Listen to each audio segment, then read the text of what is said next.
என்கவுண்டரில் சுட்டுக் கொல்லப்பட்ட ரவுடி திருவேங்கடத்தின் உடல் சென்னை ஸ்டான்லி மருத்துவமனையில் இரவோடு இரவாக உடல் கூராய்வு செய்யப்பட்டுள்ளது. இதுகுறித்து செய்தியாளர் சுப்பிரமணியனிடம் விரிவாக கேட்கலாம். வணக்கம் சுப்பிரமணி, இது குறித்த கூடுதல் விவரங்களை பதிவு பண்ணுங்க.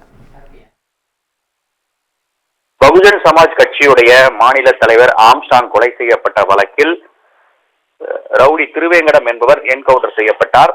நேற்று இந்த என்கவுண்டர் சம்பவம் நிகழ்ந்தது.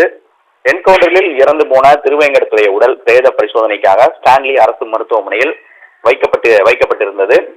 குறிப்பாக இந்த என்கவுண்டர் தொடர்பான விசாரணை மேஜிஸ்ட்ரேட் விசாரணைக்கு உத்தரவிடப்பட்டிருந்தது. மாதவரம் குற்றவியல் நீதிமன்ற மேஜிஸ்ட்ரேட் தீபா நேரடியாக இந்த விசாரணையை மேற்கொண்டு வருகிறார்.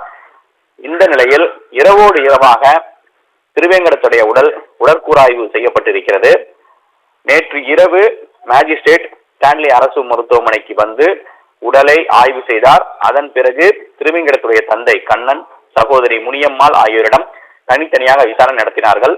விசாரணைக்கு பிறகு இரண்டு பேருமே திருவேங்கடத்துடைய உடலை அடையாளம் காட்டினர். அதன் பிறகு மருத்துவர்கள் பிரியதர்ஷினி, நாராயணன், ராஜேஷ் ஆகியோருடைய முன்னிலையில் நள்ளிரவில் உடல் கூராய்வு மேற்கொள்ளப்பட்டது. இந்த உடற்கூராய்வுக்கு பிறகு உடல் குடும்பத்திடம் ஒப்படைப்பதற்கான நடவடிக்கைகள் மேற்கொள்ளப்பட்டு வருகிறது. இன்று காலை இந்த உடல் ஒப்படைக்கப்பட இருப்பதாக காவல்துறை தரப்பில் சொல்லப்பட்டிருக்கிறது.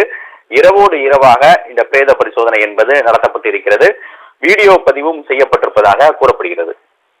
உங்கள் விவரங்களுக்கு நன்றி சுப்பிரமணியன்.